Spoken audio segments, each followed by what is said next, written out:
the most mind-blowing thing I've ever seen about the wife was someone sleeping with Kanyimbao. And we were wondering, Ingenile, did it really go in? How did it look for you though? It looks like it went in. Nkululeko on Cultr.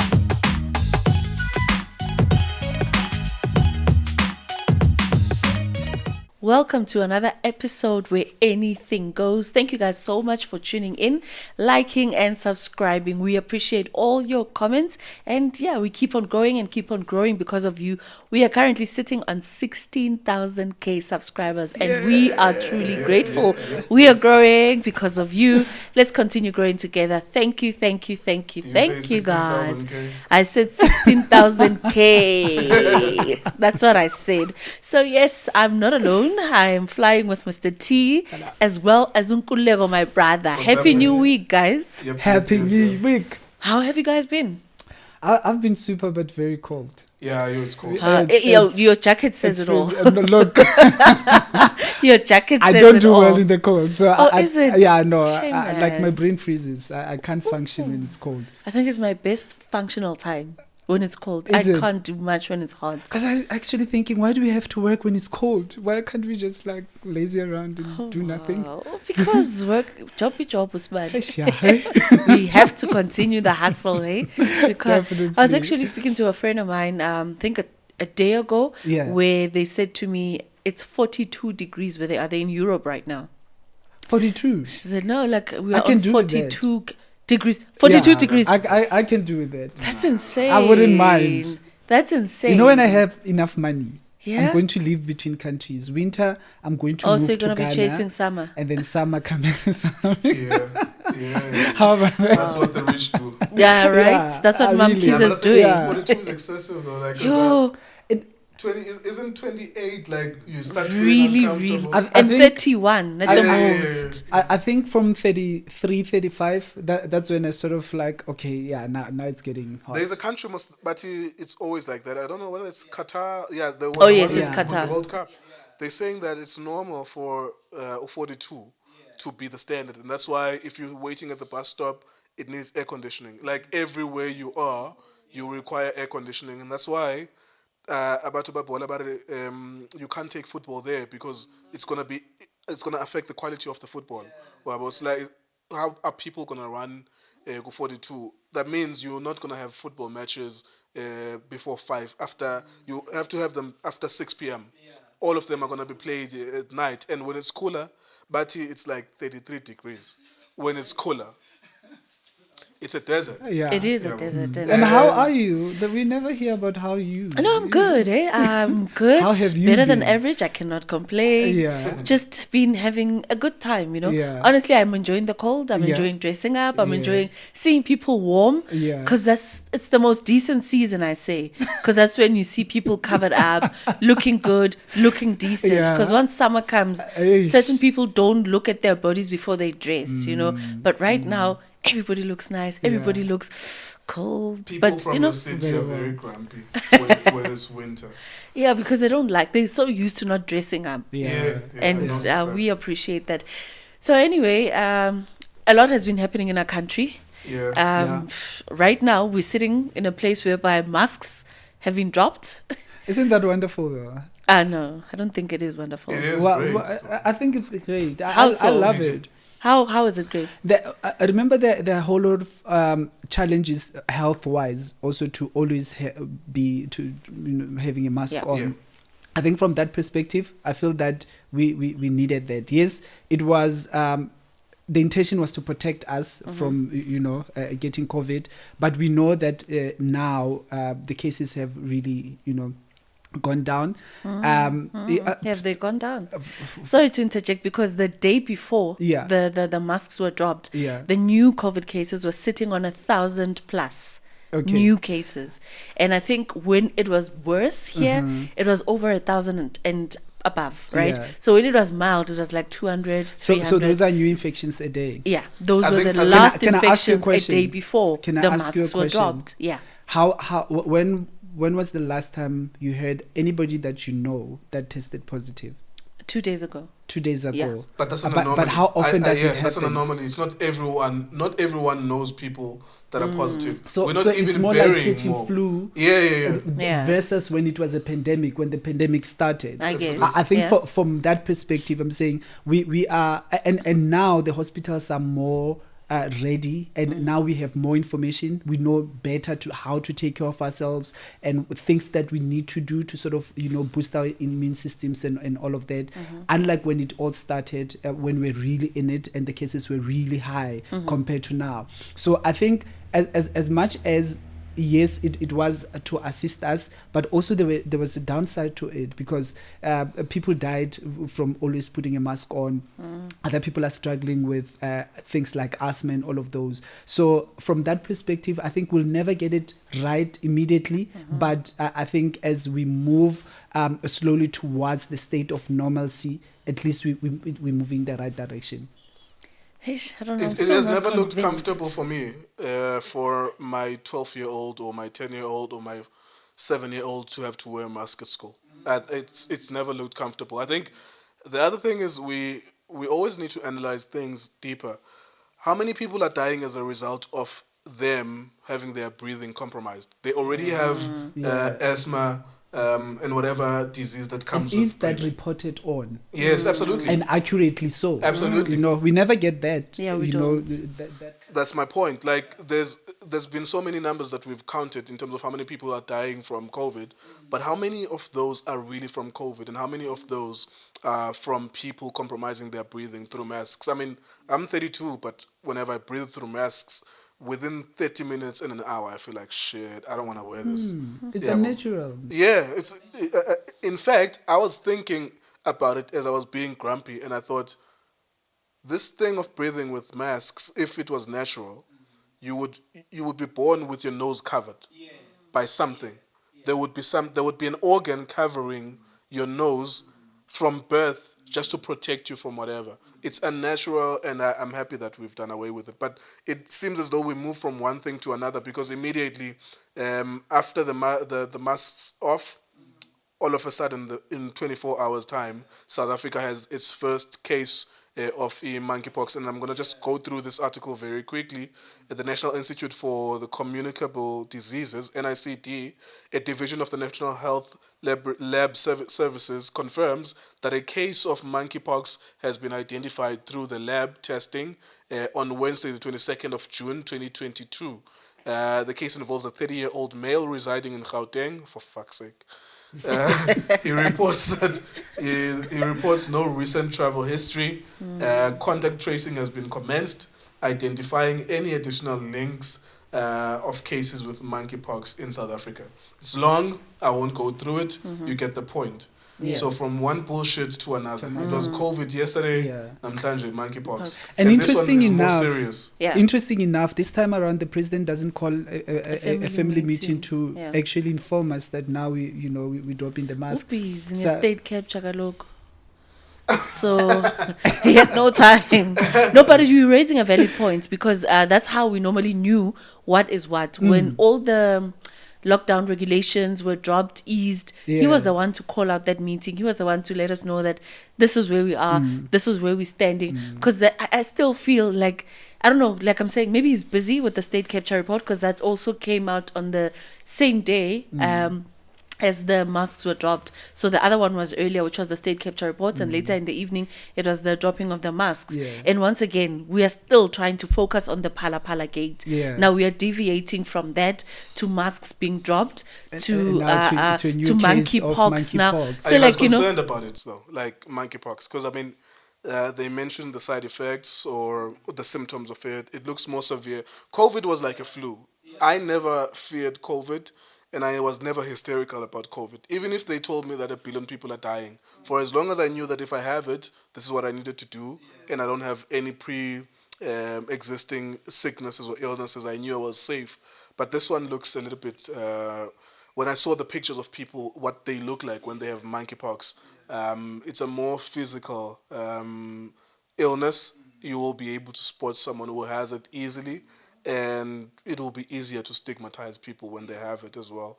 Are you guys any concerned anyhow about this because they're saying this guy is 30, he's never traveled, he probably is black like all of us, doesn't have access to traveling and income and stuff like that. I think for me, my biggest concern comes when we've heard that there are a lot of cases in the US and in Europe, right? This person hasn't traveled. How does it just jump into South Africa? That raises a lot of concerns in one's mind to say, right now, suddenly, check the timing. What's going on? Check the timing. I feel like there's something that is happening that we don't know. Look, I mean, there's so many things that are going on in this country, and we always talk about it, but we're not acting on any of these things that are happening. But we're always seeing the pattern of this thing. I mean, like we spoke about the Phala Phala Gate. What was the first destruction that came immediately after that? The Guptas. It was the Guptas being arrested. And then right now, what's happening to them? Are they still arrested? Are they going to come? Why are we not necessarily having a weekly report based on that story that came out? So here's another destruction.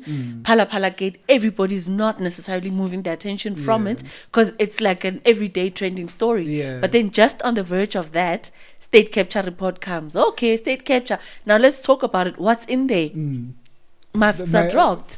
Like, okay, and but as much then there's monkeypox. a monkeypox case. So like look, if there's a reputation company that's working overtime, it's definitely that particular reputation company. Because like we've got those stories. What is that? What are you insinuating? I'm not insinuating anything, but it looks like there's a reputation company that's working overtime. I cannot say I agree with you, but the people that are watching, what are you referring to? What are you talking about? No, I'm referring to the fact that every time we need to concentrate on one particular story. Let's see the beginning. Right now, the Phala Phala Gate. You know, the Phala Phala Gate story is what's currently going on, and we honestly want to know what's going to happen. We had the previous president of this country who had cases upon cases on him, right?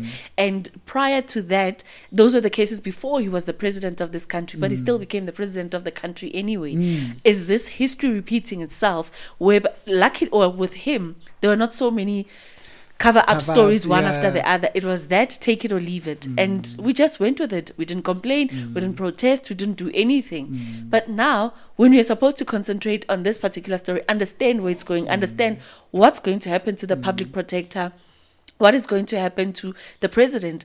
Are they going to investigate? Is he going to be charged? We can't look at that because now, all of a sudden, guess what? Your masks are dropped. Obviously, guess what? That is gonna the state make us capture happy. is there. So that's what I mean when I say there's always distractions that are coming along. So to our viewers and listeners out there, this is what we're talking about, to say, let's have a look at the pattern. It's not the first time, and I can guarantee you it's not the last time. And there was an article that was saying if Cyril Ramaphosa is not ANC president, the rand will fall. Aren't we used to that? Aren't we used to that? The rain falls all the time. I mean, just I think it was yesterday or the day before, there was some article that was saying there's a law that is being discussed that we should reduce the speed so the petrol price can go down. And I thought this is the most the speed. And I thought this is the most absurd thing I've ever heard. Reducing the speed instead of looking at options, exploring those options. No, reducing the speed so basically the petrol price can come down. And I thought this is so absurd. But again, we're living in such a country where really anything goes. True. Know? No, that's like true. Anything goes. Yeah. It's so crazy. And it makes sense when you say, because of the pattern, there's always something happening. I think, as we said, I think previously, that what we fail to do is basically pay attention to one thing and follow it through up to the end. Because now that the masks are down, there's monkeypox, there's also the report. We like all over the place, and we should be actually segmentizing things to say, okay, fair enough, the masks are done. I suppose okay. a valid question could be asked, Uguti, is there no case of monkeypox? Is that true or false? Secondly, are masks not being dropped? I'm trying to bring balance now to say, we are saying there's a conspiracy that every time Ramaphosa is in trouble, there's always some distraction. Number one, are masks not being dropped? And is there no case of monkeypox? And should we not talk about that? Yeah, but so maybe that's like to counterbalance what we are saying. Now I believe Uguti there's like obviously a conspiracy. Like every time he's in trouble, you could see. I mean, there's a reason why all of a sudden we are being told that if he's not going to be the president in the run up to the next elections, then the country will collapse and the rand will fall. I think that that's a conspiracy, and that Cyril Ramaphosa is their media darling, but. At the same time, is it fact that there is no case, and should we be concerned about that? Should we be happy about masks being dropped? I think maybe that's the question. Yeah. But also let's look at how things are supposed to be done.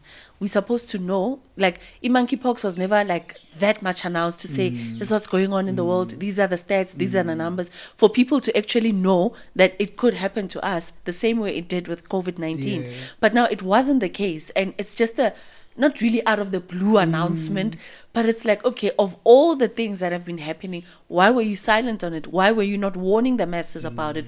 Why were you not saying to people, be careful because this might come to you? Yeah. Because it's happening everywhere else and all of those things. And then suddenly you're reporting on a case and you're saying that case has no travel history, when it's clearly stated that this comes from a travel history. If a person has been here, there, or could this person now be in contact with someone that had it, has not tested as yet? And what forced that individual who has never traveled to go and test for monkeypox? Yeah. And also, how did they think that they have to test for monkeypox if there's never a case and this person has no travel? Because one of the basic things that you do is to check things like travel history. Yes. So how then, what prompts you to say, okay, let's test for monkeypox because this person has never traveled? Because I mean, it's like a man testing for pregnancy. Exactly. It's not something you would do. Exactly. You know? Because that's why So, it doesn't really. Yeah, we really need to keep add it up. moving. Thibaut Touch and Musa Khawula. I think that's the biggest one now on Twitter, and there's also another one on Twitter with Chris Excel. Samke as well. Before we get that, I just want to quickly say this very, very quickly. It seems to me that South Africa is a place for experimentation. We have HIV that somehow affected black people only in the SADC region, particularly in Swaziland, and of course South Africa at large. I think that we're not guinea pigs for anyone. I just want to make the statement that if monkeypox is going to negatively affect people in Africa, let it not be South Africa, and let it not be anywhere in Africa anyways. We were dealing with the COVID for 2 years. It was depressing and stressful. The last thing we need now is something else. And I agree with you, like all of a sudden we're being told about something else when Tholo, the statement that you're making, where was this man going, what was happening, what was the context. If they're trying to experiment with anything, and even there was a version of a COVID, the Delta, whatever the fuck it was, a variant of COVID that was strictly or specifically discovered in South Africa. As you know, we are human beings too. We are not a place where you need to experiment with your monkeypox and whatever. I think that just this needs to be said, because it's said that every time there's a problem here. I mean, we live with at least 6 to 9 million white South Africans who were never affected by HIV and AIDS. It's as if they never made intercourse with us, and they did have intercourse with us, a lot of them, and that's why there's so many mixed race kids, but they are never affected by this thing. We are not a place for you guys to experiment on us. But anyways, Thibaut Touch, Musa Khawula, what's the story there?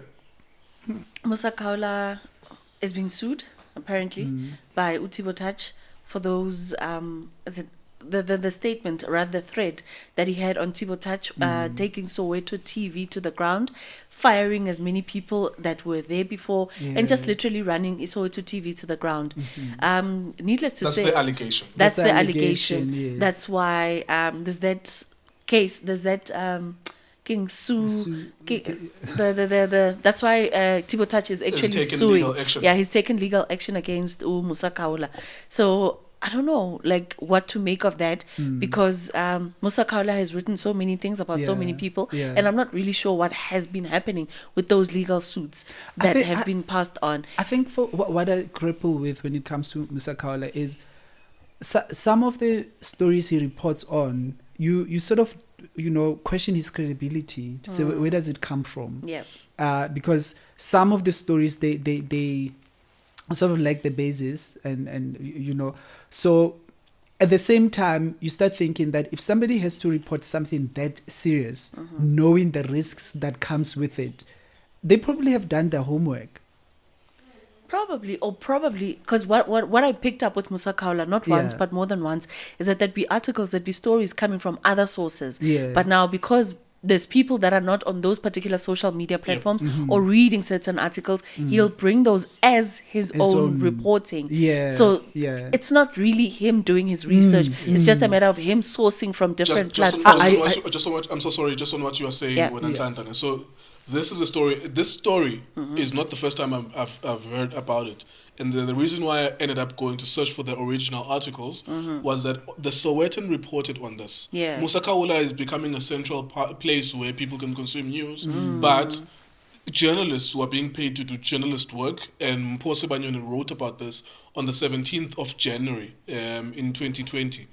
He was saying radio and television personality Uthibo Touch is accused of hijacking one of Gauteng's top community television stations, Soweto TV. Uthibo Touch, who used to run his own online TV station called Touch HD, was appointed Soweto TV director about 7 months ago at that point. That was obviously then in 2019. Yeah. He has since been acting as a CEO following the axing of Bridget Nguna in September of 2019. The popular DJ finds himself at the center of a storm between the station's founders and its current board.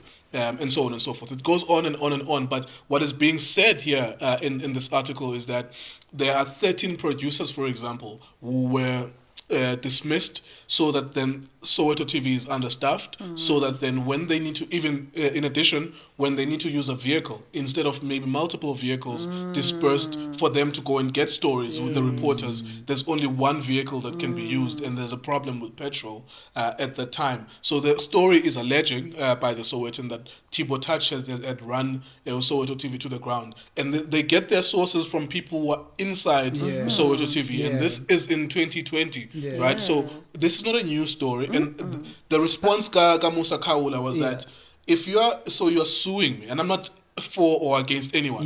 If you are suing me, how about you legitimately respond to the concerns of the people that were inside Soweto TV? I was about to ask there that after that article, did Thibo Touch come and tell his side of story? Because for me, is if you're a public figure and something of they're that saying nature, he didn't respond at the time of the article. He didn't respond, but I remember that he did respond at some point about what was happening inside Soweto TV. And one of the things that he did, which is similar to what he's doing with Musa Khawula, was litigation. Litigation, stop talking nonsense about me, and so on and so forth.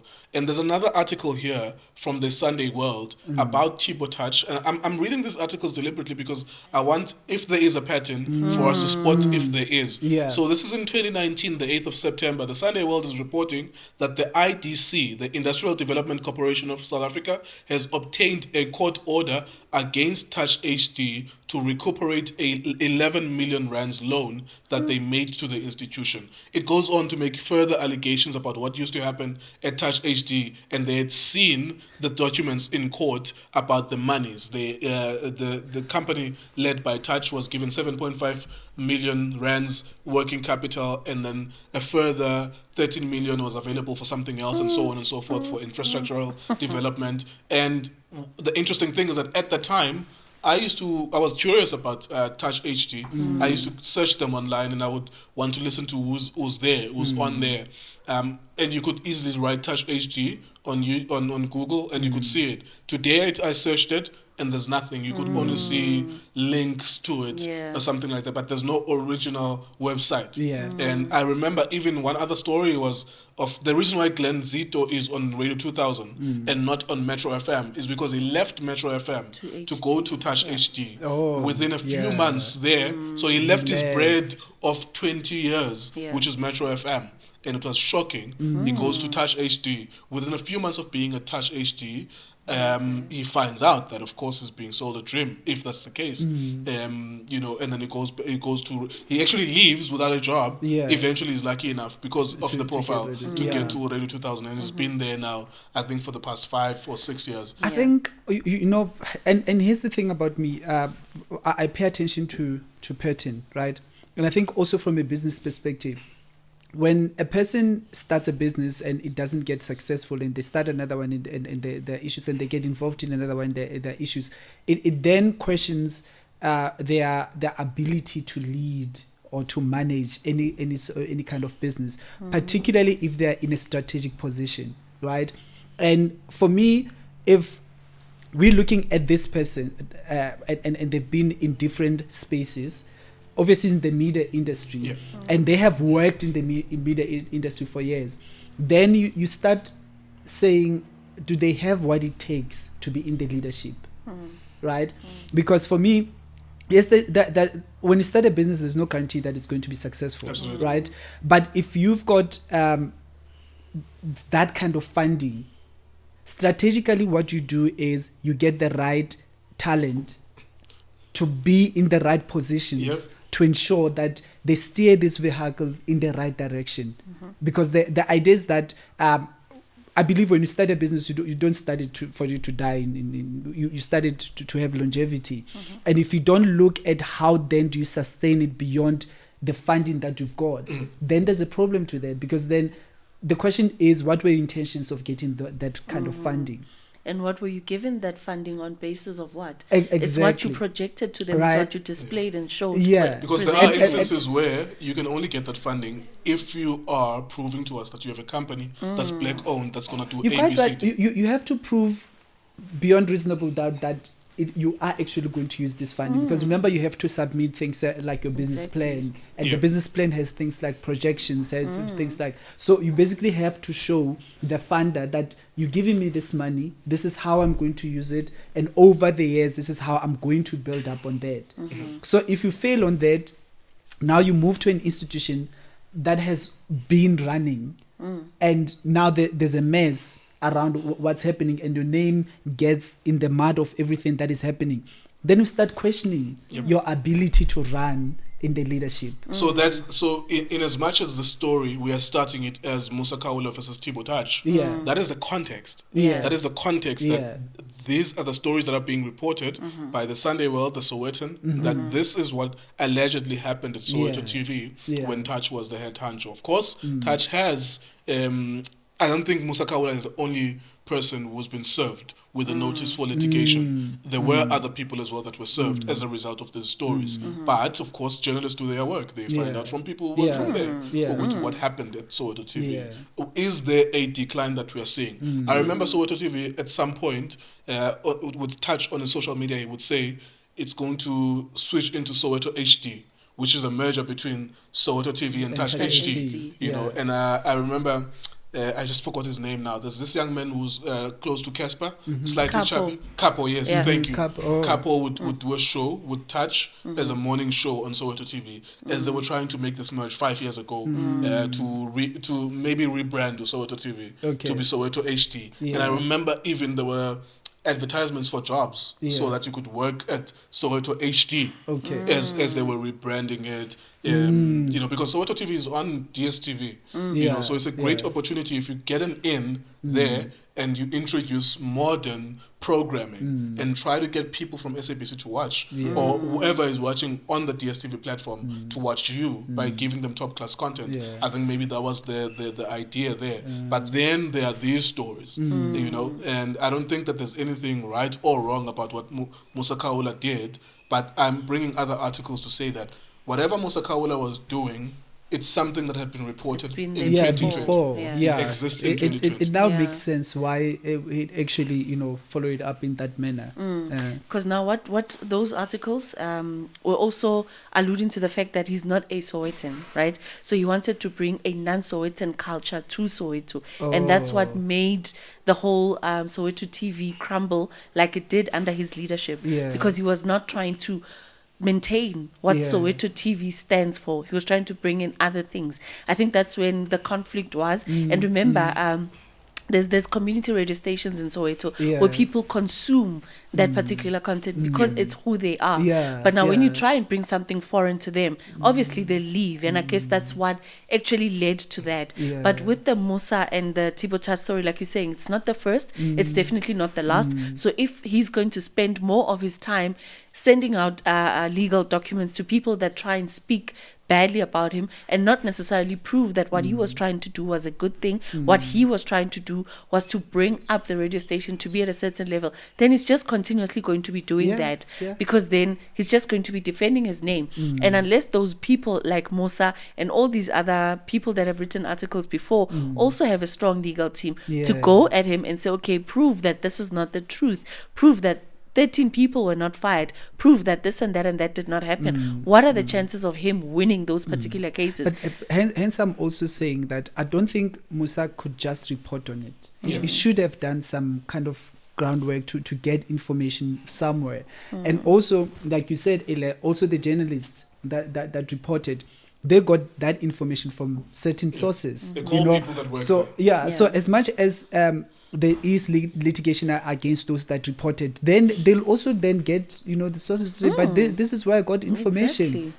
So if it's presented to me this way, this is why I'll report it this way. So that means you are not being malicious. Yeah. You are reporting what people were saying. What people were saying. Who are working from there. And in one of those articles it says, we tried to speak to Thibaut Touch about it, and it did not respond. And you see, that's the thing, that the onus are on him to prove that everything that is being said is not correct. And if he's not taking that upon himself, then it's pointless, because then how do we know the truth? There's something very interesting as we wrap up the story. We're going to move to the other Twitter storm that happened in the last few days. There's something that's very interesting about the Metro. I call them the Metro FM generation, the fired FM guys. There's a pattern about them and the institution that they were in not being successful. I'm not going to mention their names. You guys know who was on Fire FM. Fired FM, the concept, Fired FM. There's something about them and how they run institutions. It's as if whatever happened to them when they were at SABC, they, instead of seeing that was wrong, they take that as a leadership style. Okay, if allegedly Hlaudi dealt with me in this way, this is the way then that I will deal with other people. You look at their track record in the institutions that they've been, that they have tried to run themselves. There's something there. There's something that South Africa perhaps needs to notice about these niggas and the way they run. I like what you're saying. Remember what I spoke about last week about the culture, the organizational culture. Yes, I remember that. That's what happens. You create a certain culture. People, they either blend in or ship out. And when they blend in, they start adopting that kind of culture, and unfortunately it gets so ingrained in them that even when they leave that organization, they still have it in them. So it's that's why you see those. I detest people who mistreat other people. I don't like it. But what I also know about people is that you are mistreated by the next person. You think, that's fine. Actually, I can do that to people. Let me go and do that to other people. And it doesn't make it right. Because it's the same thing, like a parent, right, would mistreat a child. The same child, instead of treating their kids better, would treat them exactly the same way as those parents did. That's what they're familiar with. So to them, it, at some point, it gets to be normal because this is what they're familiar with. But also, it's also showing us that just because you're the face of, it doesn't mean you have to be in the background as well. Because there's other people that are capable of doing the background work for you. Continue shining in the front and allow people that are capable of making those decisions, those strategic positions to actually make you look as good as you did. Identify the wrongs that were done to you, but get people that will manage the whole thing. Because you can't be Ujomo. There's only one Jomo in South Africa. So I didn't have a Jomo everywhere. Not all of us. It doesn't really work that way. It doesn't work that way. What happened between Samke and Chris Excel? I saw snippets of the Twitter Spaces. What was happening there? Like in the first place, what made them speak to each other? I saw people calling Sfebe each other, and I was like, what happened? I'm not on Twitter, but I saw the clip. What went down? What's going on with the story? I don't have the background, so but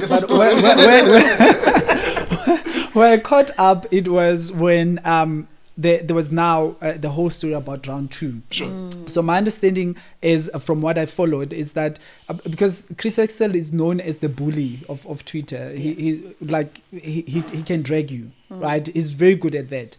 So now apparently Samke really got him.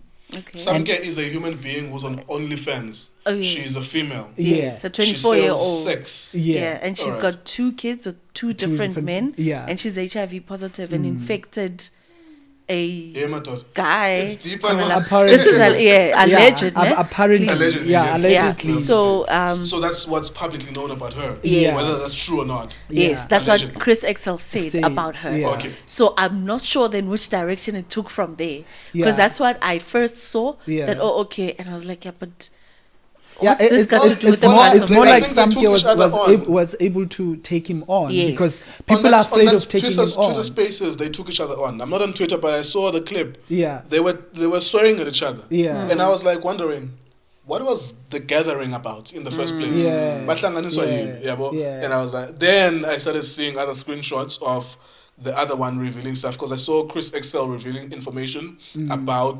Samke, Samke's mother. He was alleging that Samke's mother was a prostitute, and the allegation was supplemented by images and screenshots of the mother saying that they need this and this. They would be interested in fucking a Nigerian man in a twosome, 2-on-1, the mother and the daughter. That's what the screenshots were alleging at the time. And he was like, I'm going to bring the video with the Nigerian man. Yeah. Plus Samke. But and how his does mother. he know?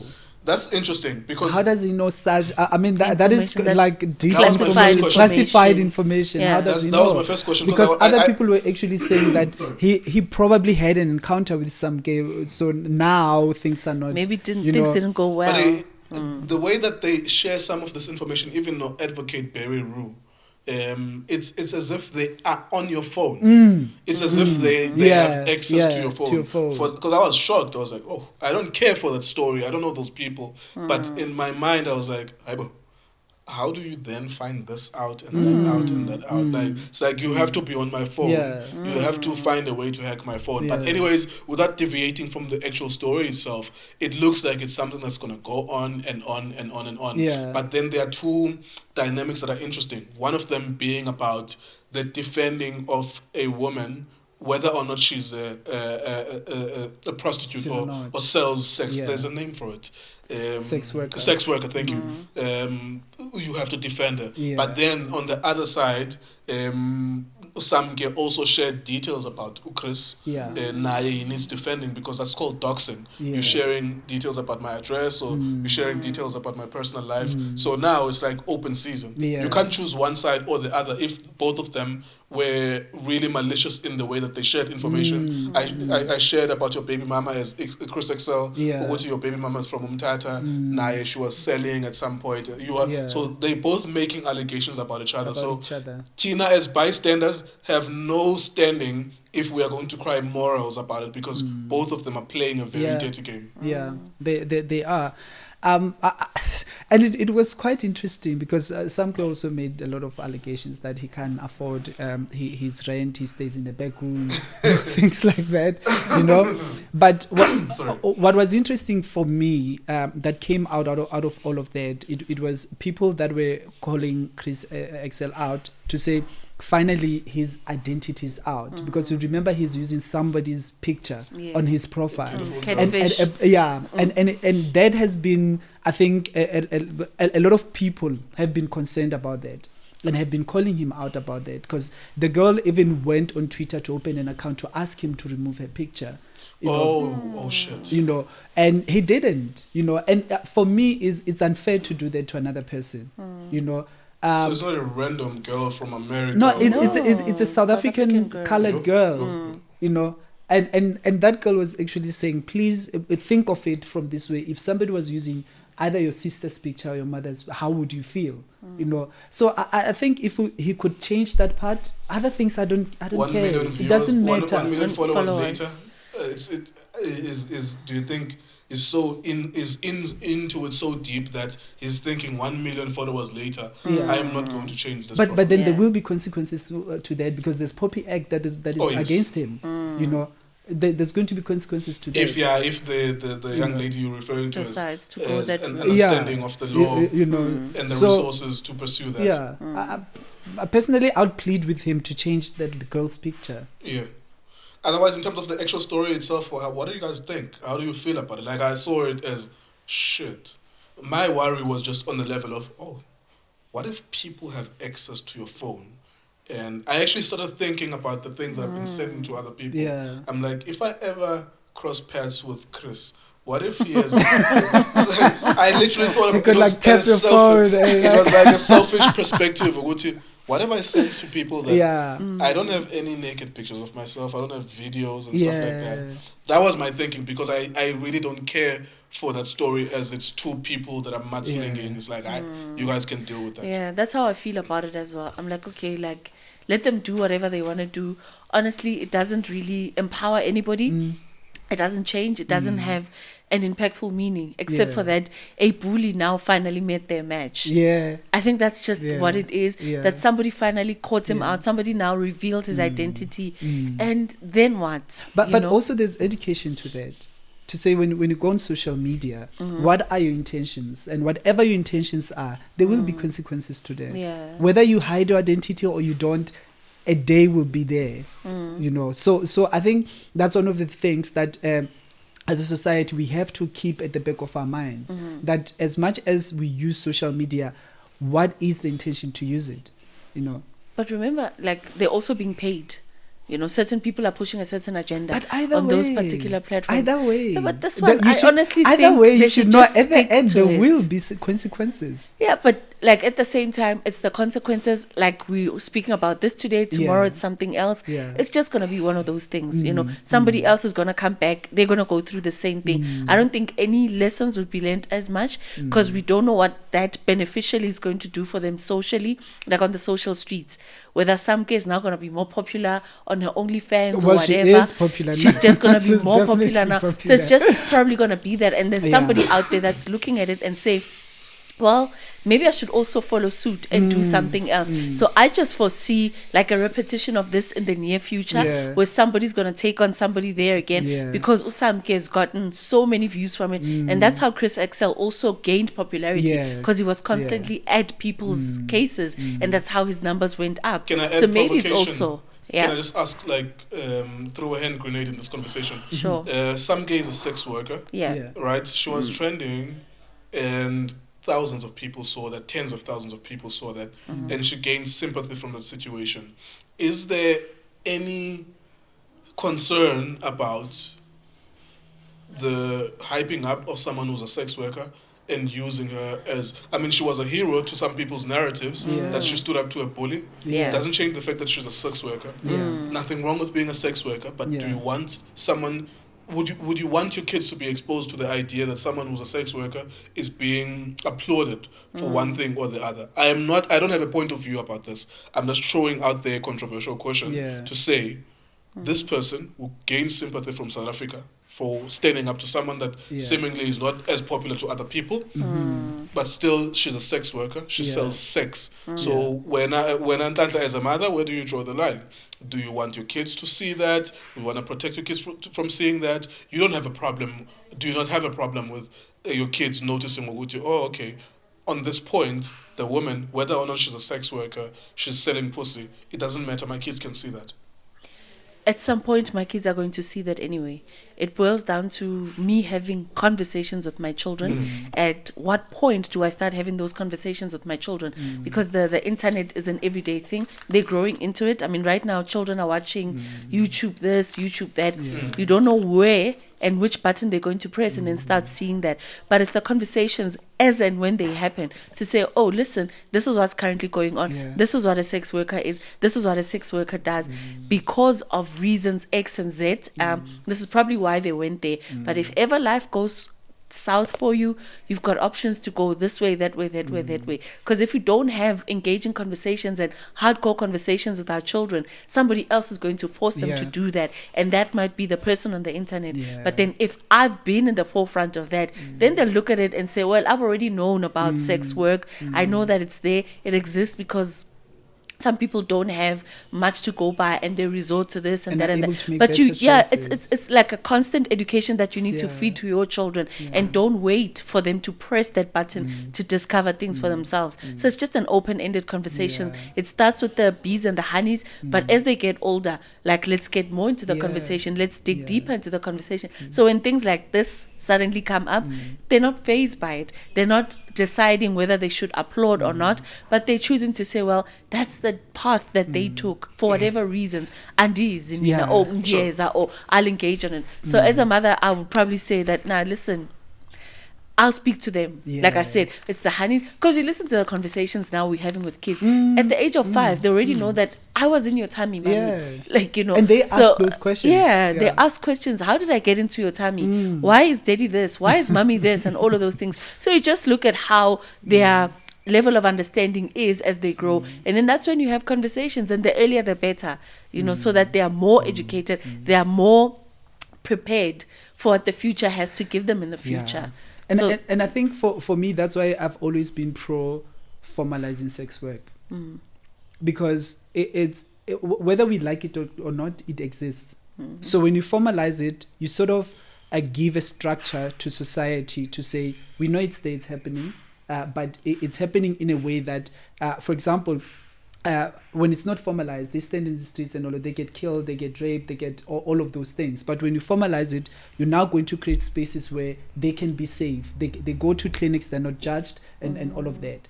At the end of the day, it's a person's choice and a decision to want to do the work, right? So if we're saying we want to put it as taboo and we don't want to talk about it and we frown upon it, what's the point? Because it exists.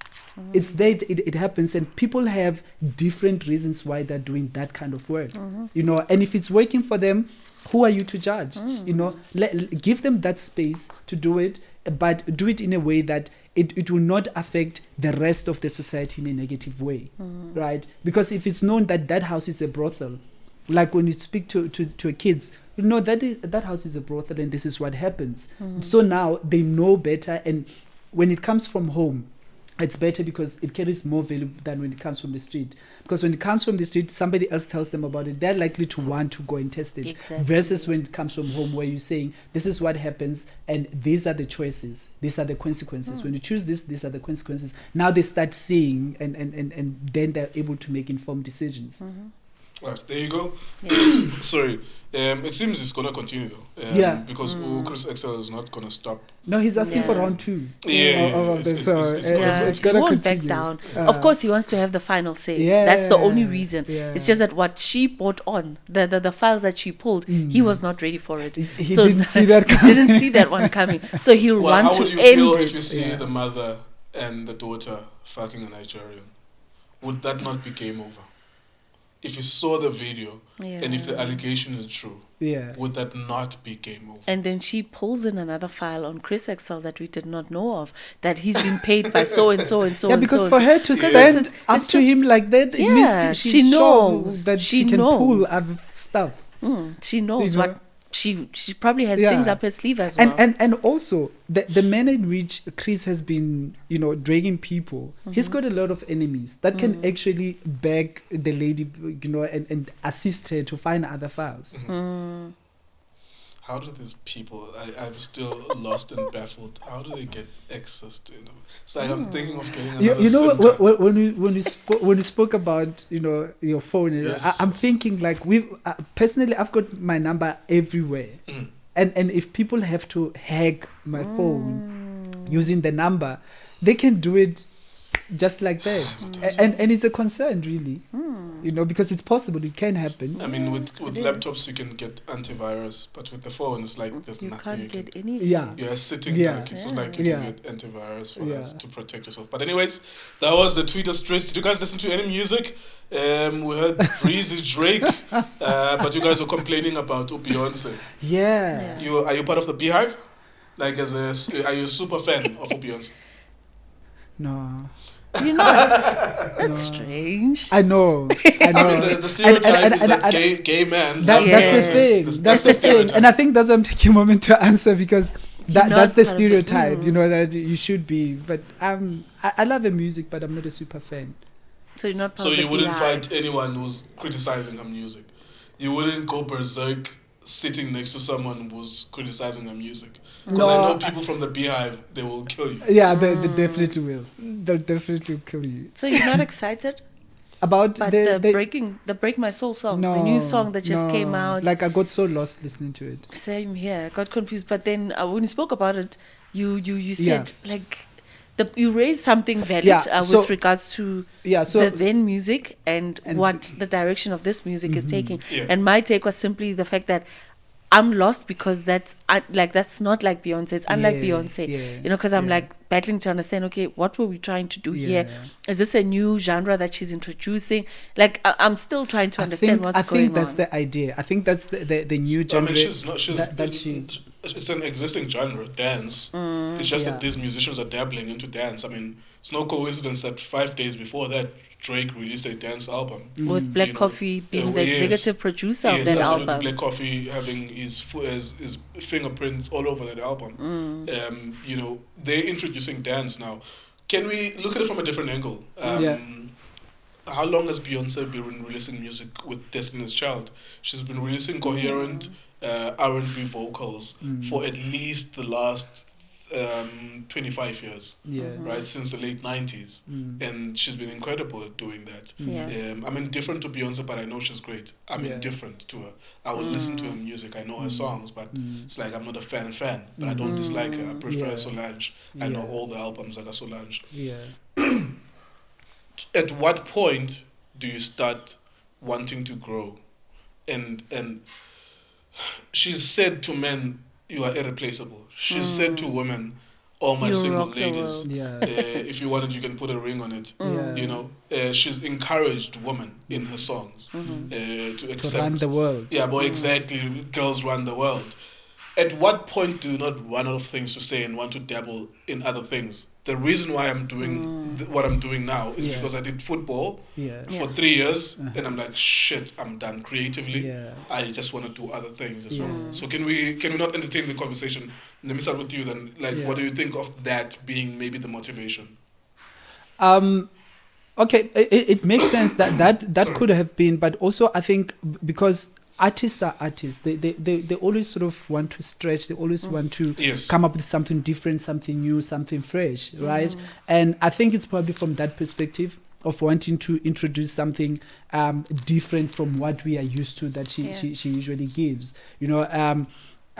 In terms of growth, I mean, Beyonce could burp, people will buy her music. That's that's true. I mean, that's how she's really cemented herself, you know, in the music industry.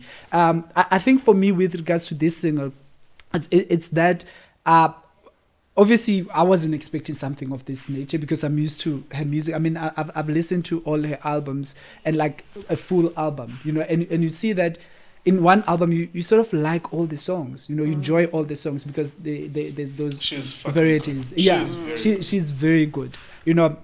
So bring something like this, it was more like, oh, okay.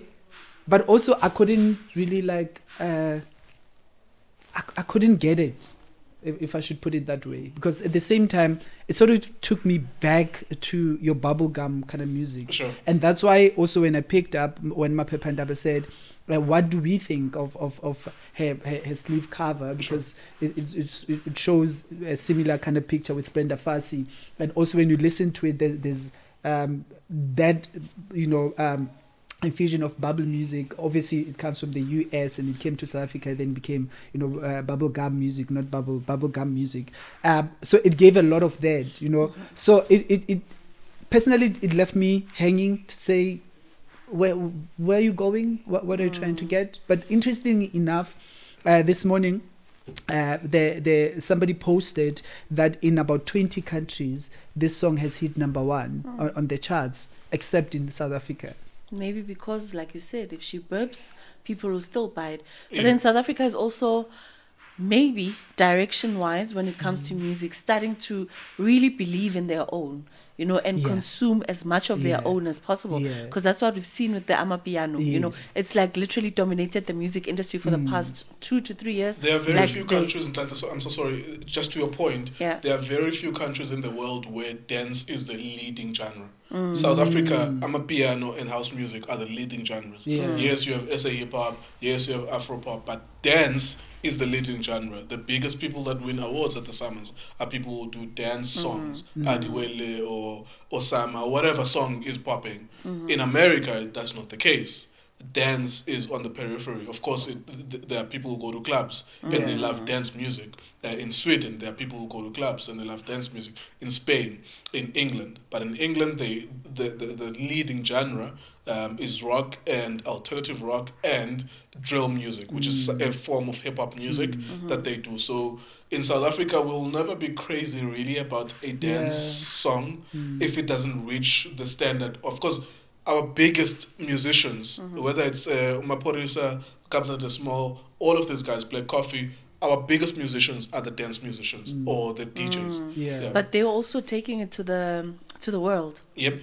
They collaborating strategically with the right people that have got the right crowd. And I guess that's why dance is becoming like a go-to genre right now, because Burna Boy has sold out at O2 Arena in the UK more than once. Like he literally had one concert and then he had to fill up the next day because like those tickets were sold out I think in 12 minutes. Or was it 8 minutes? I don't quite remember, but it was sold out within minutes, and he had to open it up the next day. Is he dabbling in dance now, Burna Boy, or is he? He's featuring. Yes, he's always been in Afro pop, right? Yeah. Afrobeats. And then the Afrobeats is now featuring a lot of our artists, which are dance artists that are now being introduced to the rest of the world. That now maybe looking at the warm up, at the reception that they're getting as they are abroad is also something that's making people think to say, you know what, I'm Beyoncé, I can lead in a certain genre before everybody else catches on. So let me try and do this. And then when he one day collaborates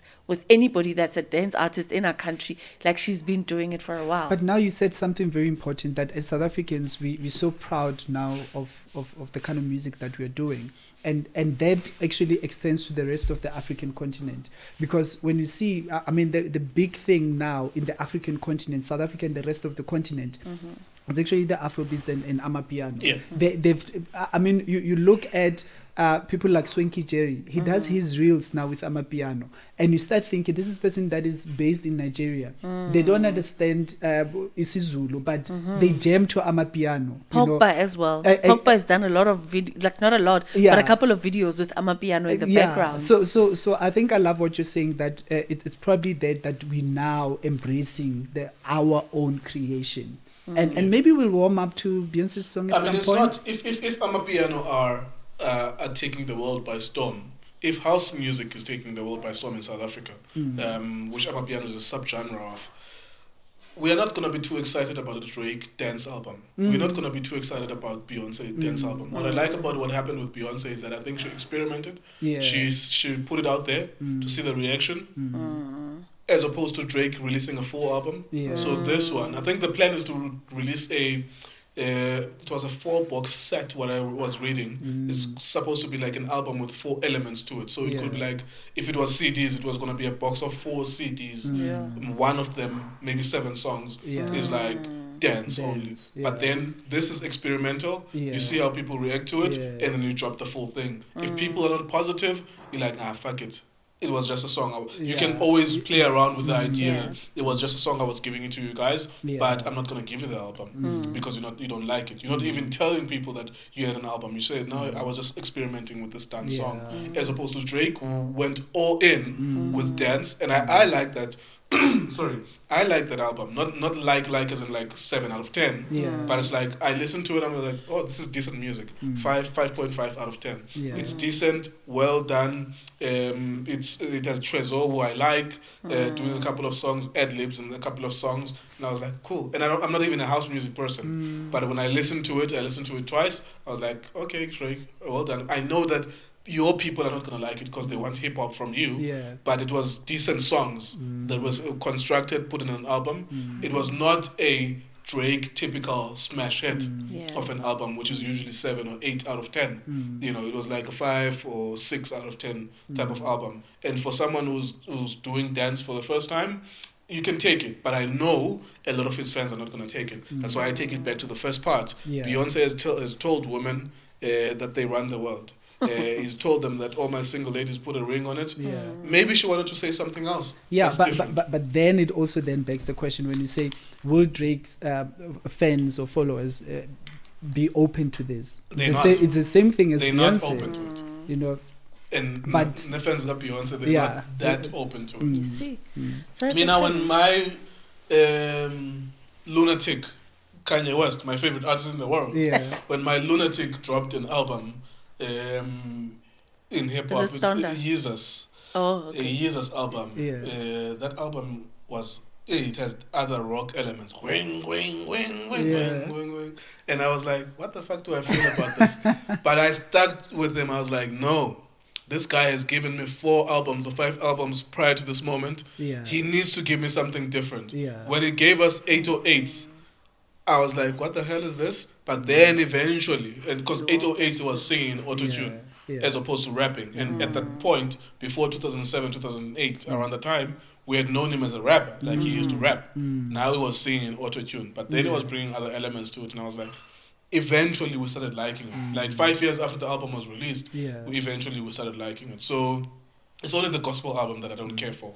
Like that it did recently. And it's like, sorry. But it's actually good. Yeah, it's good Coming for from the him. people who listen Yeah. to it. It just got to a point where it's like, I'm done supporting you. Yeah, but well done though. Like you've done a gospel Because he album. keeps Yeah, moving diversifying around. his Yes, music. he keeps trying different Yeah, things. because Yeah. that's what we need, you know. Yeah. I guess, we need to see different sides and And different. that's what makes you an artist. Right. So that creative, that is an all-rounder. Yeah. So yeah. You have your battles here. What's this about though? Yeah. Okay. So Bathu has launched their 31st store, Yeah. 31 #31, and it's no longer just a store; it's a factory outlet. So Oh. So if you want a cheaper price, Yeah. that you should get a Bathu. Yeah. That's the outlet to go to. So they launched their 31st store, and then after launching that, they're like, okay, fine, Nhlanhla. I want you to explain what does that mean. Factory is like Factory outlet. Is it like they produce in the store at the back and then they put it in the front store? What's that? Okay, so what it simply means is that so you've got Nike factory stores, right, in Woodmead, because I think that's where most of Yeah, these that's where factory factories outlets most are at. Okay, what this means is you could find a Bathu not at a Bathu store.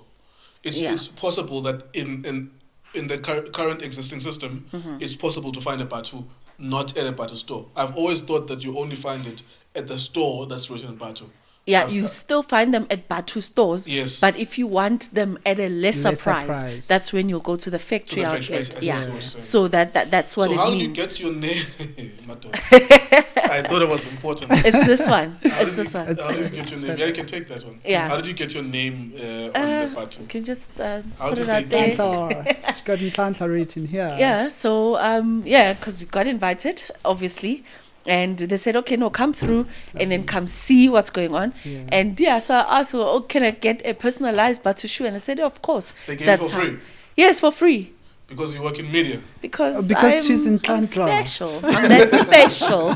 I'm that special. So that's how I got the Bathu shoe. Shoe. Yeah, so that's what I got because they were launching their Walk your 31st. journey. So, and Yeah. yes, you definitely have to walk your journey Yeah. because that's what they're pushing, that's what they're preaching. Yeah. There's a lot of things that are being said about how the business existed and all of those things. But at the Yeah. end of the day, tell what you must and walk your own journey. That's simply put, eh? One day your Yeah. child is gonna work in the factory and they're gonna pay him 2 cents. You're not gonna say Dala what you must. No, When they pay that's your a child different 2 cents. conversation for that day. Nah, it's But all for good. now, that's you know that. when you said Bathu, I thought of Lekau.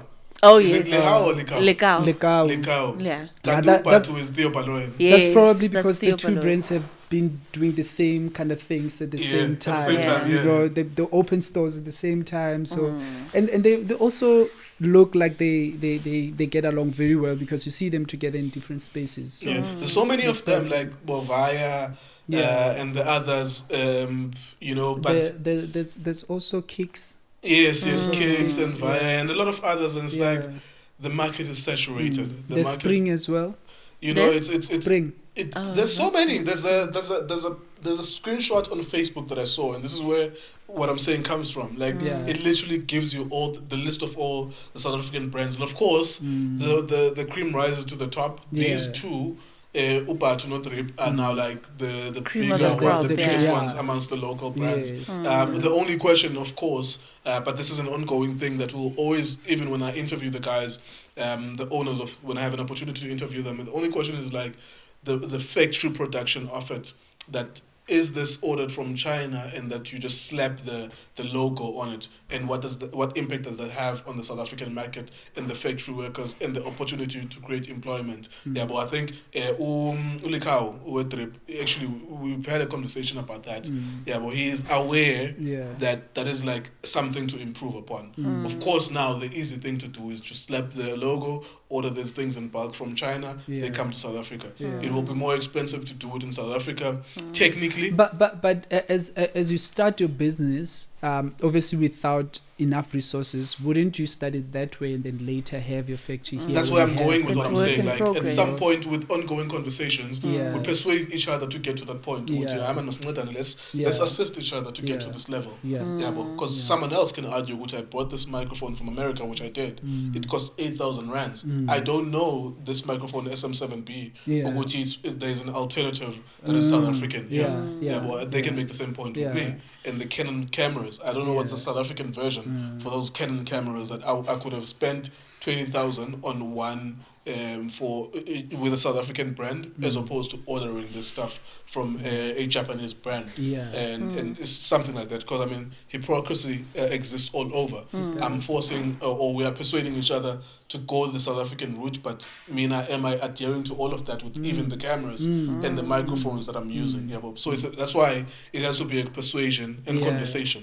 What am I wearing? The garments that I'm wearing, are they South Africans? We conscientize more people to talk about it the more we talk about it, but we don't talk from a position of superiority. We persuade each other. Like, yo, how about you do this? Like, now that you've made 20 million in 1 year or 100 million rands in 1 year in profits, how about you make the sacrifice? Or maybe go back to where Tibo Touch went, to the IDC, and actually get that loan, have that factory here, because it's proven there is funding that they get from the IDC. So I guess now is the right time to get that factory funding so that everything is locally produced. Because I think they've proven themselves, and the market has warmed to them so much that it's only fair that they take that route. I believe they've got plans in the pipeline, because when you look at how they grew, where they started, and how things have been growing and changing, I think there are plans in the pipeline, because also remember, you take pride when you produce your own stuff, right? And for you to get the proudly South African stamp, your stuff has to be produced locally, right? Because it then talks to things of creating employment and all of that. But I believe there are plans in the pipeline. Yeah, they should. They I mean, the fact that they're opening so many stores around, that also tells you that they are employing South Africans, so it's just work in progress, So let's give them time and see like how far this goes. And of course, if that conversation is not there in the next 3 years or so, we'll have to worry. Then it's a concern. Then what's it's a concern. You were complaining before we started. We're wrapping up now. Thank you very much to everyone who's still watching with us at this point. Remember to like, subscribe, and comment on the content. You were complaining that something is happening with the wife. The most mind-blowing thing I've ever seen about the wife was someone sleeping with Kanyimbao. And we were wondering, Ingenile, did it really go in? How did it look for you though? It looked like it went in. That was the scene. Hey, that gave them traction. That was the scene. That gave them traction. And I think for me, it shifted the whole narrative of how things are done in South Africa, because it got us talking. Because I think as South Africans, we're so afraid of getting to that point. We see it overseas and in movies and all of that. But I from an actor and actress point of view, I really commend that. Did it go in? Whether it went in or not, we were convinced that it went in, because that's the idea of the scene, right? So that's the most important thing. And I commend the producers and them for that. Everything else, guys, let's just leave it. The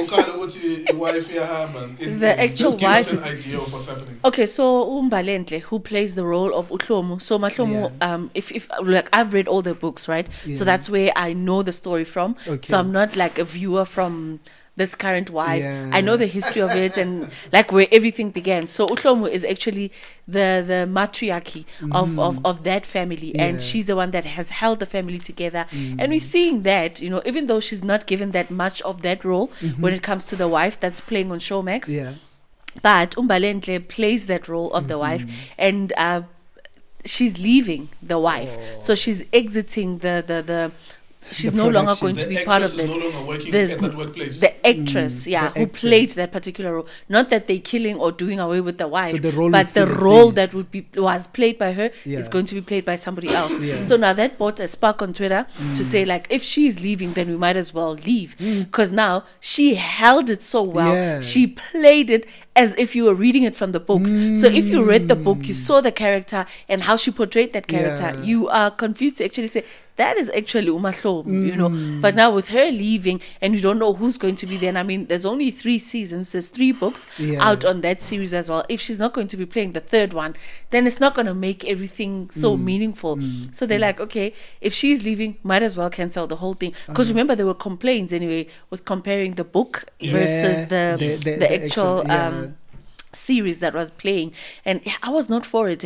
At some point I felt like I don't want to watch this anymore because it's spoiling what the book gave me. What was it you were concerned mostly about in comparison? In comparison, look, I always knew that it was not going to be exactly the same as the Yeah. book, but I thought the how they would amplify the story Okay. was not going to be too much around violence, was going to be maintaining what the Zulu guys are all Yeah, about, yeah. maintaining what Umahlomo was all about. Yeah. Because even Kanyimba tweeted about it to say, imagine the research I did on the character Zandile, and for me to be playing something completely different, I wanted to feel what Zandile was feeling, which was that love, which was that unity. But then they gave us divisions with there. And like I said, don't move away too much from what the actual book was all about.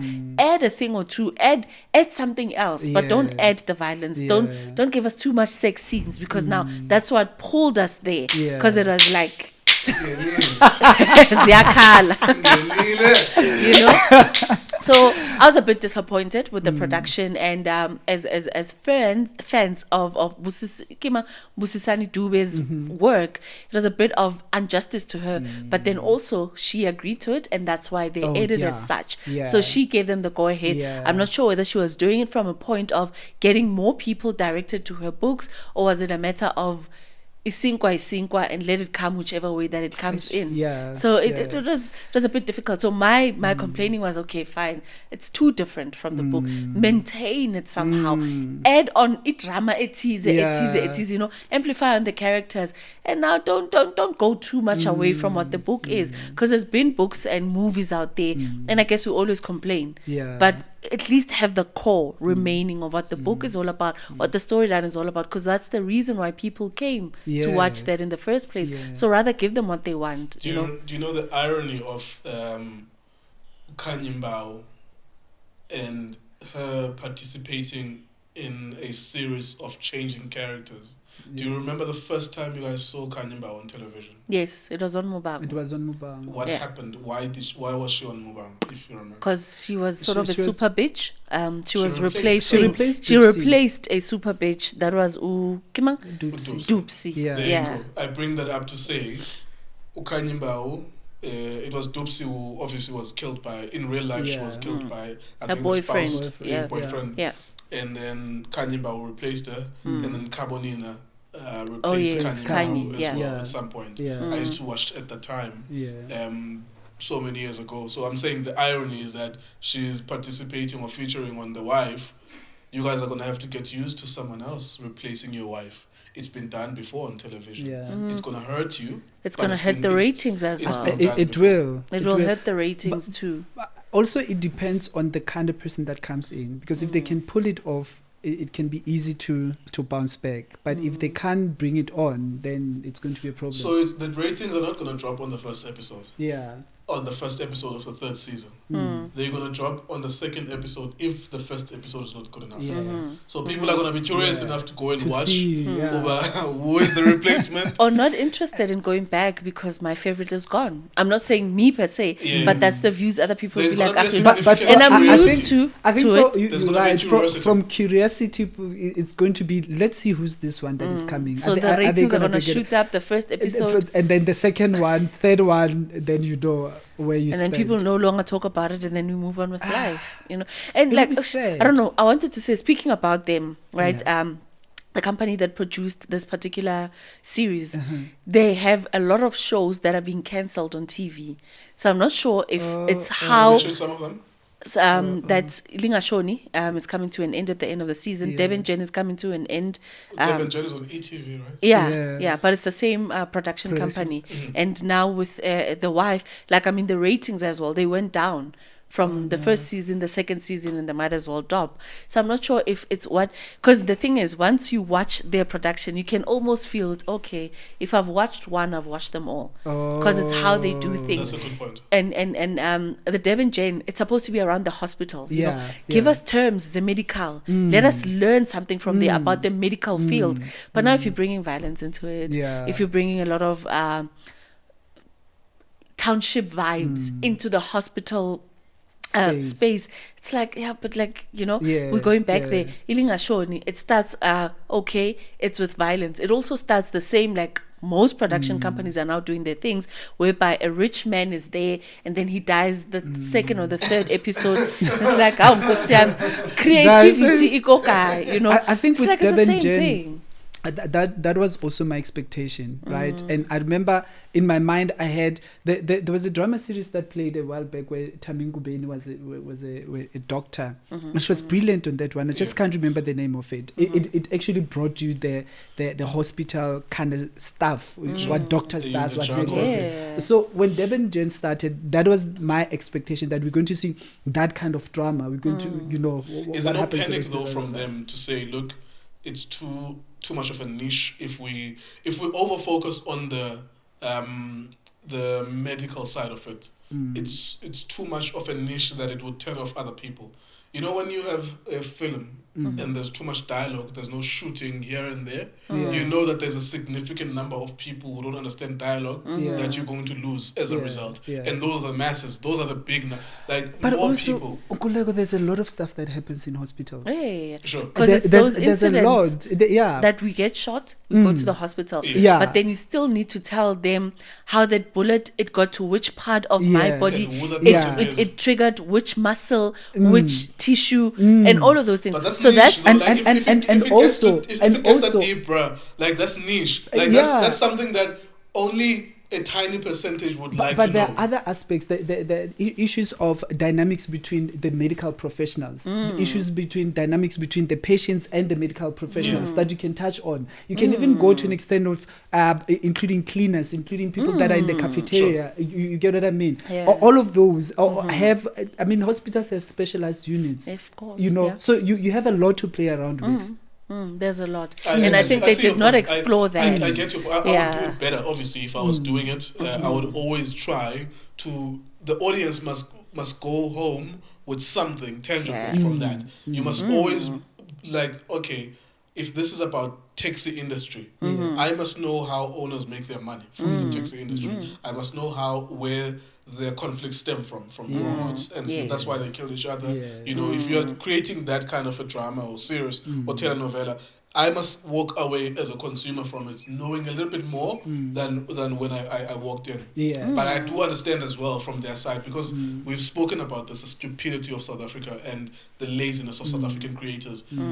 Bona, someone is going to give them the numbers, even with The Wife. You might find that they improvised with that scene of his text, which we are now talking about. They were not going to do it in the first place, or they were not going to go as hard, but they were told about the numbers. And they strategized, and they were like, we need something to rescue this. Yeah. Soft We need porn. something that's going to that's going to trend for a moment. And they did that. And Kanye was like the best person to do it with, because she's light skinned, she Yeah. did skin bleaching. Yeah. We are curious about how the fullness of her body looks, and it rescued that Yeah. from that perspective. Yeah, but so sometimes there are books, sometimes there are industries that you want to tell stories about, but then there are assholes at these channels that are gonna come to you. They're gonna say, after the first, and we've gone through this actually as Idiski, because there's another product that's on TV that we have a hand in on SABC, besides another one that we're gonna put on SABC. Yeah. But it's 2 million versus the next show that comes after you, 3 million viewers. And now you have to improvise. Yeah. Now in that meeting you're like, do you improve the product that's already there, or do you take a celebrated human being and integrate them with this team? Or take one member, you integrate whoever is a celebrated human being there. So you're taking a shortcut in essence. So that's why they end up showing the shooting scenes. I mean, the one thing that's common that you've been saying with the wife, violence. Unnecessary violence, right? Even though you expect that it would be there, but you're saying that's what stands out for you as Nhlanhla. And then Deb and Jern, you mentioned violence. Violence as well. For me, all I'm analyzing and seeing is that these niggas were told there's a problem here with numbers. At some point, maybe they started with noble ideas, and then at some point they were like, okay, cool, let's kill off a couple of people, bring a little bit more excitement, because the South African audience is not that sophisticated. You bring too much dialogue. That's why sometimes I get so I'm intrigued by how podcasts do so well. Sometimes I think we do well because radio is shit. People can't use swear words and they can't be as hardcore, and that's why podcasts are doing well in South Africa.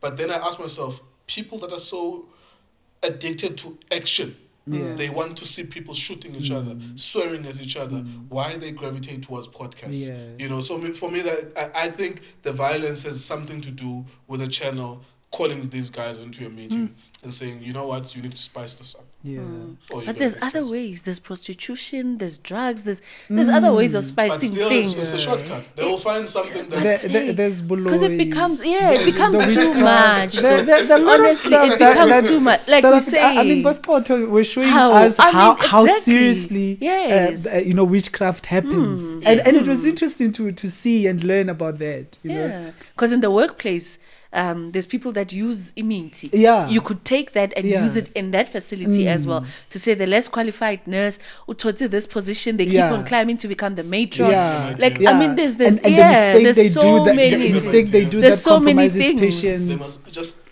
give creativity. Give them your number. And then they must come to me. I'll definitely give them the numbers. That's a beautiful idea, like people doing witchcraft to get promotion at work and stuff like that. But anyways, let's to wrap get up, tenders guys. as well. So much. Sports. Let's Yay. wrap up as a final point. You like closing the show? I love sports. let's wrap up then. What are some of the items? There's netball, there's football, and other stuff as well. Well, with football, what has stood out for me is the fact that Hugo Bruce went out. He spoke the truth. Like, let's not mince any of those. It was the truth.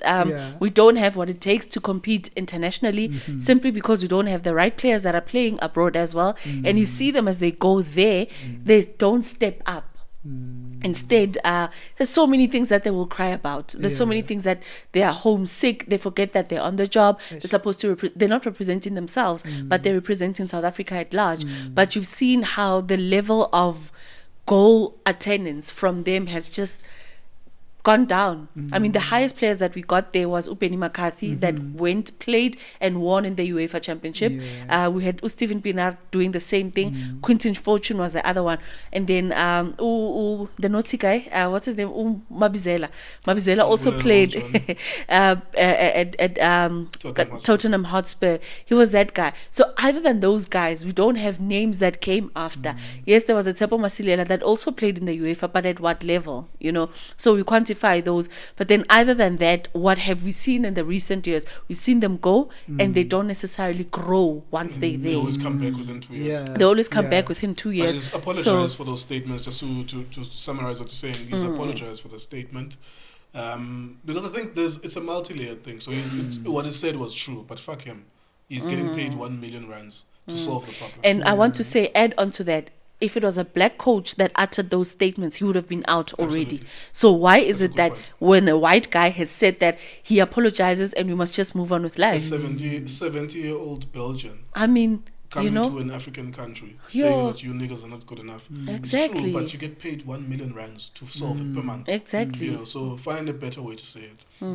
But yeah, they put him in a position where he has to apologize. You saw something with netball as well? Netball, I think about a couple of days ago, they were celebrating that they are on 400 days before the kickoff of the World Cup. Is it hosted in South Africa? It's hosted in South Africa, Nice one. in your background in Cape Town. Cape Town. Nice one. So yeah, that's where it's happening. And Yo, we also bro, had the You're final. always out and about, so I wouldn't be surprised if you go there. Yeah. You Chances always go. are I'll She definitely might be be there. there. No. No, Yeah. there's a 99.999% chance that There I'll you be go. there. We love that. We love that. That I'll be there. And So how did I know that? You're always out and about.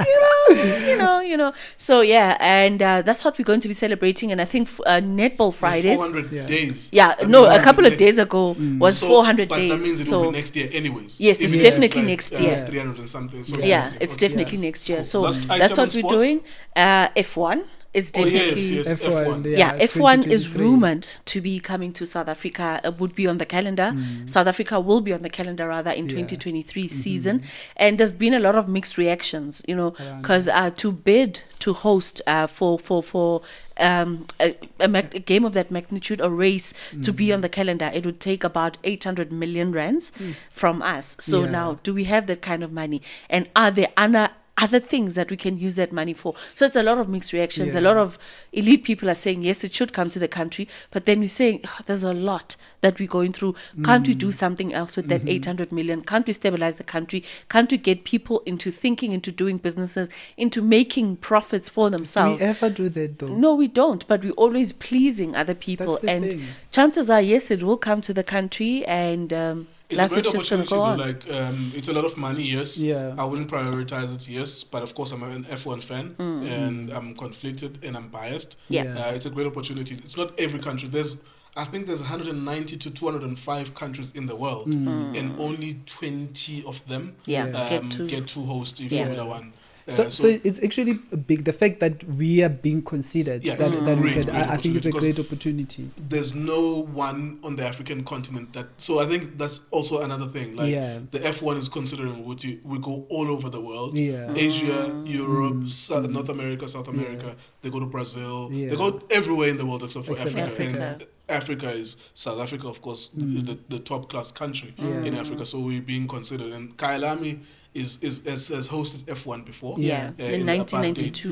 In the apartheid era. So they've learned to deal with our with an apartheid government. They can deal with our government. I think I was just as you were mentioning the amounts, I'm thinking isn't there a way where I know the Saudi Arabians have oil, and therefore for them for it to be hosted in Jeddah, it's nothing to them. In Abu Dhabi they have oil. And in therefore Monaco they they've have, got all the money. But so it's like I'm thinking business interests, private business interests, wouldn't they want to cover that bill and get everything that comes with that, from an advertising revenue standpoint? I don't know everything about those kind of deals to know whether or not they would even be allowed in the first place to say we can absorb this cost. But that's a lot of cost for one human being. Actually, 800 million is a billion. You are 200 million shy of a billion. So I don't know if Johan Rupert or Patrice Motsepe would want to lose a billion over a weekend. And chances are he won't mind. But it's like I mean, when you look at, it's about 2 months ago there was a president investment conference where businesses basically pledge a lot of millions to government. A lot of companies were pledging billions, millions, and all of that. I believe that it's doable. Yeah. It's just a matter of involving the right people and maybe empowering South Africans as well. Because there is a South African that's on the Mercedes team where Lewis Hamilton races. Oh, yes. So, it could also then be a mindset. Because, look, like I always preach that you don't have to be working 9 to 5. But there's other opportunities that you need to explore to be able to make an income for yourself. And I think that's the mindset that they can bring around. The last race was in Canada. And the Canadian Grand Prix. I think the numbers were 300,000 attendees within the 3-day period. Because it's like practice on Friday, qualifiers, and Sunday then the race. actual race itself. Yeah. So I want to make the point that I think there is a point where, even with the Netball World Cup, there's a point where when we're hosting people, we have to find a way for them to spend their money on us that we are the beneficiary of it. We've hosted enough tournaments now, AFCONs, World Cups, Cricket World Cups, Rugby World Cups. We need to find a way where it's directly beneficial. Yeah. Because we are left with stadiums that we don't use, Wide and so on. editions, There's yeah. always a complaint about one thing or the other, but we need to, because if it's 300,000 people that attended in Canada, we can give or take 50% of them were foreigners, people who traveled to Canada. And maybe 100,000 if I'm not exaggerating, who traveled to Canada. Because I would go, even if it cost me 20,000 rands one ticket. I'm such a big fan of Formula One and wanting to see Lewis Hamilton in my lifetime, and I would go, you know.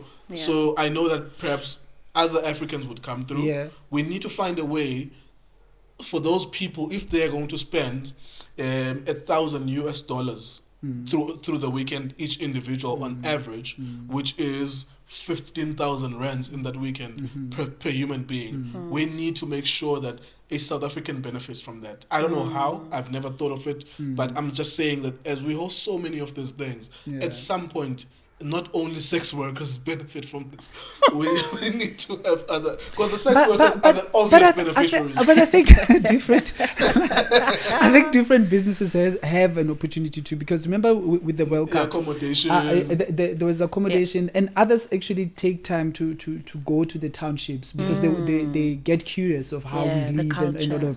So they actually do spend some money there. You know, I think. But it must be more. I think your point is there must be direct businesses and at least a legacy of some sort that gets to be. Should see like when they leave this business. No, but then it's lack of preparation from our side. Yes, because we need to be prepared in terms of which businesses are we prioritizing? Which you get what I mean? So then it gets directed in that point, you know. But also then beyond that, what kind of a legacy does it leave in South Africa? It is easier for the South African. You see, when you mentioned 800 million, the South African is like, whoop, we don't want it. And that's how you mobilize people against it. So whoever is trying to mobilize people against it, they just mention 800 million, and it's like, no, fuck it, fuck off, we don't want it. Because you're thinking we're using our tax money, blah, blah, blah, blah, and probably we are. But it will be easier for people to buy into it when there's a direct benefit. Of course, not the whole country is going to benefit, but when we have a legacy of people that know what they built business relationships, not the elites, because the elites are going to benefit. Definitely. The elites are always going to benefit because the elites own hotels. The elites have access to spaces that we don't have. I'm just saying, in order for the public to buy in, create a networking space for them. Sure. In order for the public to buy in, we need to see tangible. Like, I need to know as Nkululeko, how can I benefit from it? I don't care to benefit. I'm gonna be there as a fan. I'm gonna watch. I just wanna go and watch, really, to be honest. But a regular South African must know, how can I benefit from that? How can it not be seen as something that's there 1 hour away from where I am in Soweto? How can it benefit me directly? And that's the owners of South African businesses who are participating in that, owners of South African government participating in that we are forcing Mercedes comes with a team of 100 people, 50 to 100 people who are working at the factory. They come here 7 days before that race. We are forcing all of those teams. There are 10 teams there. That's like over 1,000 people. All of them must go on a township tour, and they must spend. And we are specifically designating these businesses that you're going to spend here, you're going to spend there, you're going to spend there, and spend there. Of course, then the question will be about the legacy. We are spending on the weekend. What else happens? What happens after? Until next year, because F1 is like once a year, you know, for 3 days. Until next year, what happens to those businesses? I think that what I'm trying to do is just agitate for that we can't turn away those opportunities. There are 200 countries in the world. We are only going to be the 21st countries on the F1 circuit. We accept it if we want to accept it. If we don't want to accept it, I wouldn't fight it, because I understand we live in deep poverty. But in order for normal people to buy in, what are they going to get from it? Because I can't tell you if people have any good thoughts about the World Cup, other than the fact that it was a nice time. We enjoyed World Cup. Waka Waka, we had visitors in our country. But really, how many South Africans can say they have good stories to tell about that? I know people who were running BNBs, got a significant amount of people sleeping, patrons using their own services. But then, is that a regular, or is that something common among South Africans? The World Cup was good for me. But I know I worked with someone who was a volunteer there. That was the only story I've ever heard that's positive about the World Cup, just at a personal level. But there are other people that benefited that will tell you good stories about it as well. But the reason why we don't think about it fondly, besides what happened on the field, is because there isn't a significant amount of businesses that could say, I got long-term business as a result of being around the stadium, as a result of hosting this World Cup. That's what's going to happen with the Olympics as well. You know, I think that's what I'm trying to agitate. And no, I couldn't agree with you more. I don't think I want to add anything else after that, except to ask you one question. The SAFA elections are taking place in a couple of hours. Is it going to be a boy or the girl? It's going to be the boy, unfortunately. Okay. The boy has enough money. The boy, not money per se, but the boy is currently the president, and they have entrenched influence within the existing infrastructure. And the girl is almost like an outsider, even though she was a vice president. The boy has all the 9 provinces of South Africa. In terms of influence, he has promised them ABC, and they agree with that. Even though there is a need for change, the boy is 70 years old and is running for a 3rd term. Normally, you would just take 2 terms, 4 years with Talipans. But the boy wants a 3rd term, and it's going to get it because there's politics involved. You know, because people are entrenched. The only way that the girl could win was to go to those provinces, canvass, promise them things, let them hold something here and there. You come as a voting bloc nearby 10 Western Province, make sure that you influence the Western Province to vote for you. It's a numbers game, unfortunately. Just like the ANC, what we'll see in December. It's a numbers game. How many provinces out of the 9 do you have? And are you sure that you have them? What makes you sure that you have them? Something like Are you sure if you have them? Because I mean, even with the ANC, I mean, you know, with the people, they were. Someone said it in a public statement. Accept what they are giving you. So they are acknowledging the existence of votes for cash. Accept what they are giving you. But they will have no proof that you voted with your heart anyways, where you were going to vote in the first place. So if per individual is 10,000 rands or more, 10,000, there is no proof there on the voting booth.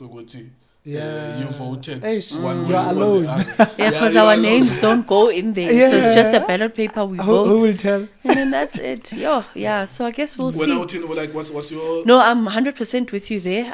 Observing how things have been. I mean, like, I come from that structure myself. So I know exactly how the politics inside there work. I know how the boy operates, and he's not going to change how he operates. So what the lady should have done, you know, is exactly that. Go and speak to the right people.